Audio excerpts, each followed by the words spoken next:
आपको autoclave operation के बारे में बताने जा रहा हूँ। जब आपके पास ऑटोक्लेव यूनिट पहुँचती है, उसको अनबॉक्स करने के बाद सेम इस तरह की यूनिट आपको देखने को मिलेगी। इसको सबसे पहले ऑपरेट करने के पहले इसे हम एंटी क्लॉकवाइज इसे खोलते हैं। जब ये हम खोल रहे होते हैं तो यहाँ पे एक लीवर होता है जिसे हम अनलॉक के एरिया की तरफ करने के बाद इस पैडल को प्रेस करते हैं और अपनी दाहिने की तरफ इस ढक्कन को खोलते हैं। इसके अंदर आपको एक बास्केट मिलेगी और एक एडाप्टर होगा। मैं आपको बास्केट और एडाप्टर निकाल करके दिखाता हूँ। ये बास्केट आपके वेस्ट मटेरियल स्टरलाइजेशन के लिए यूज होती है। अब मैं इसमें पुनः बास्केट डाल दे रहा हूँ। इसके अंदर के जो एडाप्टर होते हैं वो मशीन के पैनल में 2 पिन में प्लग इन करते हैं और दूसरा सिरा इसके पावर में डालते हैं, क्योंकि हमें ईथरनेट के कनेक्शन यहाँ से लेने होते हैं। इसके बाद मशीन के अंदर हम आरओ वाटर यूज करते हैं और मैं आज आपको आरओ वाटर कितना यूज करना है वो लेवल भी बता रहा हूँ, ताकि आप उतना ही उसे यूज करें। इसके अंदर मैं आरओ वाटर डाल रहा हूँ। ये हमारे 1.25 लीटर के मग है।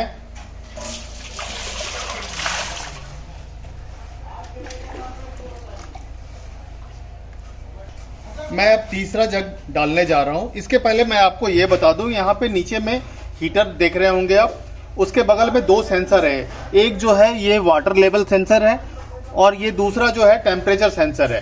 जो छोटी वाली यूनिट है वो टेम्परेचर सेंसर है और जो बड़ी वाली यूनिट है वो वाटर लेवल सेंसर है। अब मैं इसमें ये तीसरा यूनिट पानी डाल रहा हूँ।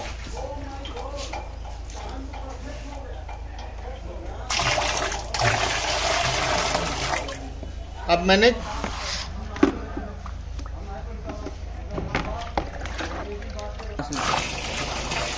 टोटल 5 जग पानी डाले। इसके साथ ही ये ध्यान देना है कि इसके सेंटर में, वाटर लेवल के सेंटर में वाटर होना चाहिए।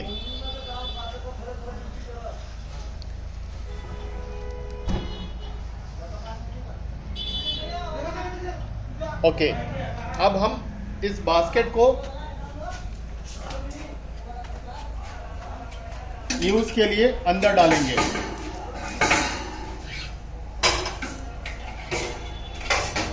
इस बास्केट के अंदर हम अपने वेस्ट मटेरियल को डालते हैं और उसके बाद पुनः हम ढक्कन को बंद करते हैं। ढक्कन बंद करने के पहले हम पैडल को पैर से दबाएंगे और इसे सेंटर की तरफ लाएंगे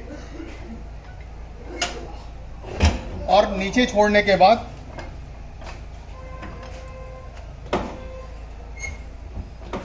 सेंटर में लाने के बाद मैं पैडल को नीचे की तरफ छोड़ता हूं और इसे लॉक की तरफ करने के बाद क्लॉकवाइज मैं इस हैंडल को लॉक कर रहा हूं।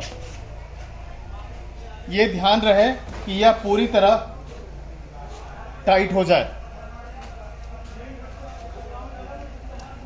अब इसके बाद हम ऑटोक्लेव में पावर डालें।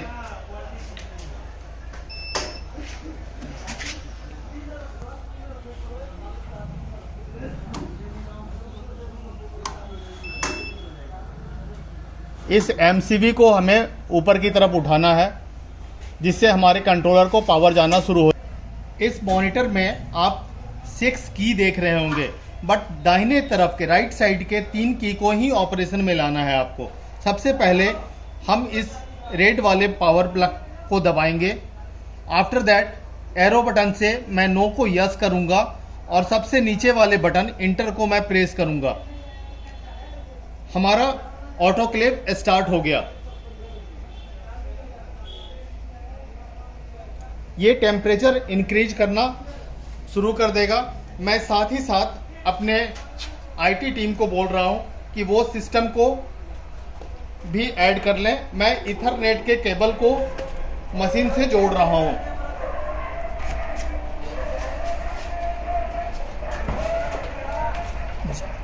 जहां हमने पावर यूनिट लगाई थी वहीं पे हम दूसरे पार्ट में ईथरनेट के केबल लगा दें।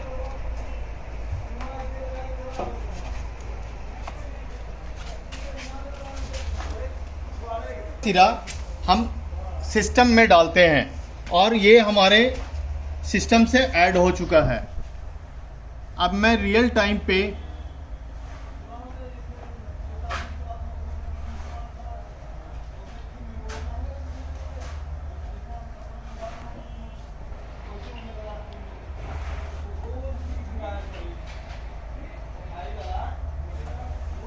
ये मैं रियल टाइम का प्रेशर आपको दिखा रहा हूँ। अभी यहाँ पे टेम्परेचर दिखा रहा है 28.4 और PSI -0.1। ये सेम थिंग आपको मॉनिटर में भी दिखेगा और एज वेल एज हमारे कंट्रोलर में भी दिखेगा। अभी 29 डिग्री टेम्परेचर आप इसमें शो कर रहे हैं और सेम थिंग आपको हमारे सिस्टम पे दिखेगा।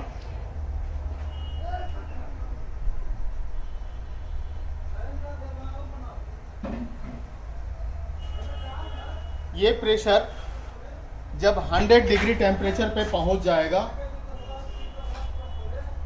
तो जो भी इसके अंदर की स्टीम होगी ऑटोक्लेव की वो आउट होगी, जो हमारा ऑटोमेटिक रिलीज वाल्व के थ्रू रिलीज होगी।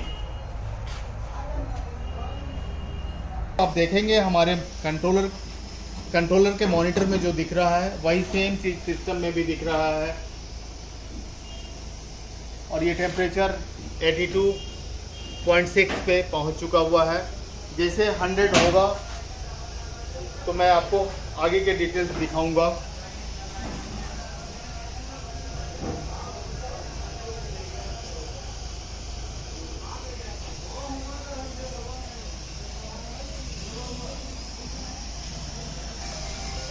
अभी आप देख रहे होंगे कि यहाँ पे प्री हीटिंग का ऑप्शन दिख रहा है जो डिस्प्ले में दिख रहा है। अभी ये 100 के बाद से हीटिंग में कन्वर्ट हो जाएगा। आफ्टर 121 डिग्री टेम्परेचर के बाद यहाँ पे स्टरलाइजेशन शुरू हो जाएगा और यहाँ पे शो करने लगेगा स्टरलाइजेशन। 99 अभी 98.1 डिग्री टेम्परेचर तक पहुँच चुका हुआ है। जैसे ये 100 डिग्री पे पहुँचेगा तो प्रेशर रिलीज वाल्व से जैसे अभी आप देख रहे होंगे कि हल्के हल्के रिलीज हो रहे हैं। ये रिलीज जो भी स्टीम अंदर होगी, जो वैक्यूम क्रिएट हो गया रहता है, उसे ये आउट कर देगा।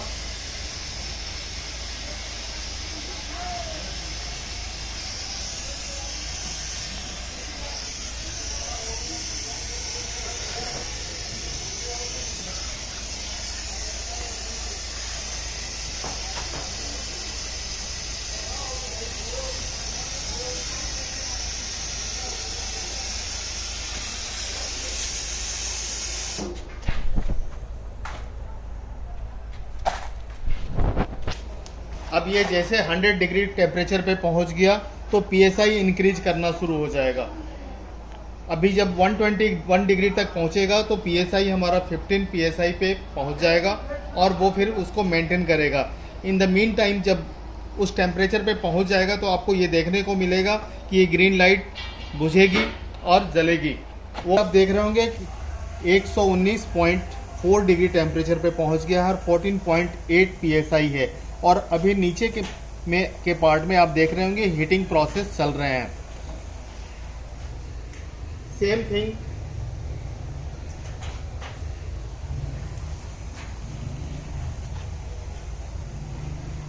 जैसे ये 121 डिग्री टेम्परेचर पे पहुंचेगा तो ये हीटिंग के प्रोसेस को क्लोज करके स्टरलाइजेशन का प्रोसेस शुरू हो जाएगा और वो डिस्प्ले भी होना शुरू होगा। एज वेल एज वहाँ डाउन टाइम दिखाना शुरू हो जाएगा स्टरलाइजेशन के, जो अभी आपको डिस्प्ले में दिखना शुरू हो गया होगा। अभी आप देख रहे होंगे कि स्टरलाइजिंग शुरू हो गई है और टोटल 20 मिनट के स्टरलाइजिंग टाइम है और अभी 19.48 और ये धीरे धीरे डाउन होती जा रही है। इन द मीन टाइम जैसे टेम्परेचर बिलो होगा तो हीटर वाले लोड इंडिकेटर ऑन हो जाएंगे, और जैसे वो मेंटेन कर लेंगे अपने टेम्परेचर और PSI तो फिर से ये ऑफ हो जाएंगे।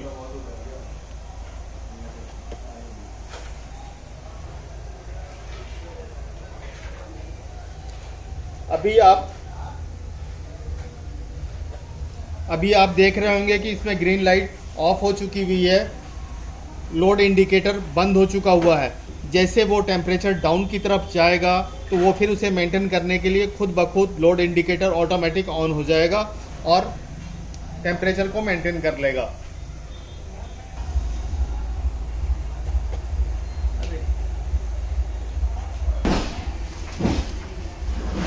अभी ये इंस्टॉलेशन कंप्लीट होने वाला है। केवल 10 सेकंड, 9 सेकंड, 8 सेकंड, 6 सेकंड, 5, 3, 2 और इस तरह से इंस्टॉलेशन कंप्लीट हो गया। ये ऑटोमेटिक रिलीज वाल्व से रिलीज कर देगा।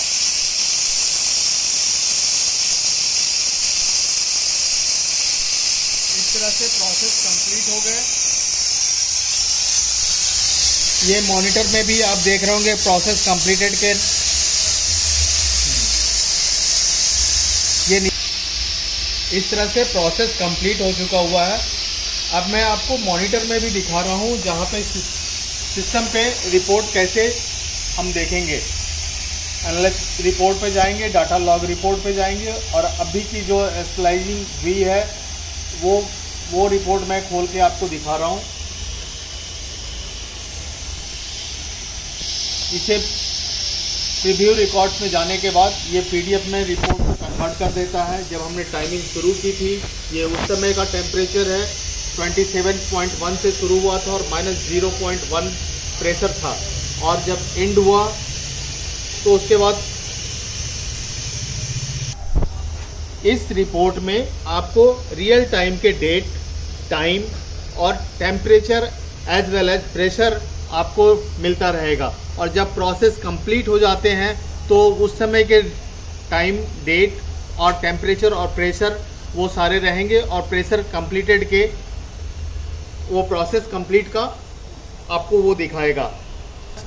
सेकंड थिंग मैं आपको ये बताना चाहूँगा कि कभी भी यूज करने के बाद ढक्कन खोलने के पहले आप सबसे पहले ये सुनिश्चित कर लें कि इसके अंदर प्रेशर नहीं है, और उसके लिए आप मैनुअल वाल्व के थ्रू प्रेशर निकाल करके देख लेंगे, उसके बाद ढक्कन को खोलेंगे।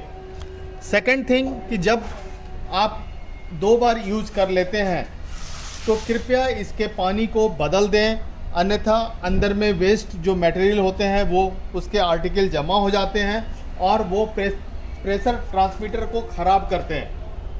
चूँकि ये टोटल ऑटोमेटिक ऑटोक्लेव है तो इसके सारे कंपोनेंट जो है उसके ख़राब होने के चांसेस ज़्यादा बनते हैं अगर कुछ उस तरह के आर्टिकल, गंदे आर्टिकल उसमें फंसे रहते हैं तो। साथ ही साथ हीटर भी डैमेज होता है, इसलिए ये ध्यान रखें कि हर दूसरे बार यूज़ के बाद इसके पानी को बदल दें। और पानी बदलने के लिए मैं आपको ये करके दिखाता हूँ। यहाँ पे नीचे में ड्रेन के लिए हमने वाल्व लगा रखा है, इसको जैसे रोटेट करेंगे तो ये सारे पानी बाहर की तरफ आना शुरू हो जाएंगे। Thank you so much for watching